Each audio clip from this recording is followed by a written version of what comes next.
So my favorite way of working with horses is doing approach and retreat, a liberty type of training.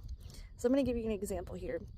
Normally I would start off with a stick, but we're past the stick point, and I would start farther away from this horse. So let's say my goal is to try to touch her face, because that's where she is being the most sketchy when it comes to me. Every single session I do the same thing. I've already worked with her today, so I'm kind of skipping a few steps. So I would start off with a stick. So I would start at a distance with the stick, just like I would be touching her, and I would move the stick exactly the way I would be touching her with the stick or touching her with my hand. Now, as I get closer with the stick, because my body adds a lot of pressure, I touch more and more and more, and then I remove the stick and use my hand. I do have another stick that has a glove on it, that's a stuffed glove that represents a hand, that I will touch with, and we've already gone over that too. So now we're going to go over the hand process.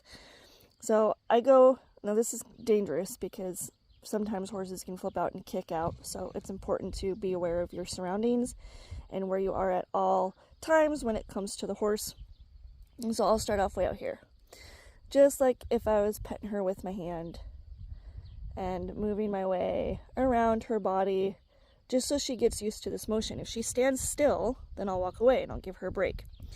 Now, if I were to move towards her and do this, and she were to move away from me, I would keep applying that pressure until she stopped, and then I would take the pressure away. And this is why it's so important to start from a distance and then work your way closer, because you want to teach them to stop whenever you apply pressure. So she's going to go here. So we've already done this for quite a bit today. So I want to show you what she's doing. So this is avoidant. She's really cramming her nose into the fence. She's looking at me with her eye. She's really not comfortable even in this space. So I'm just going to keep moving until she shows me signs of relaxing. So she kind of moved her nose away from the fence towards me instead of trying to cram it into the fence. And I'm going to walk away from her. Every little try counts when it comes to working with horses. So even though she didn't bring her nose all the way into me, bringing it off of the fence and not avoiding me as much as she was is good enough. So we work in baby steps. I'm going to go towards her. You're going to watch her again. She's going to kind of cram her nose into that fence, turn it away from me because she's avoiding. She's not comfortable. I also have the camera in her face, so she's not used to that. So I'm going to move my hand just like I would if I were petting her. Okay, getting her used to it.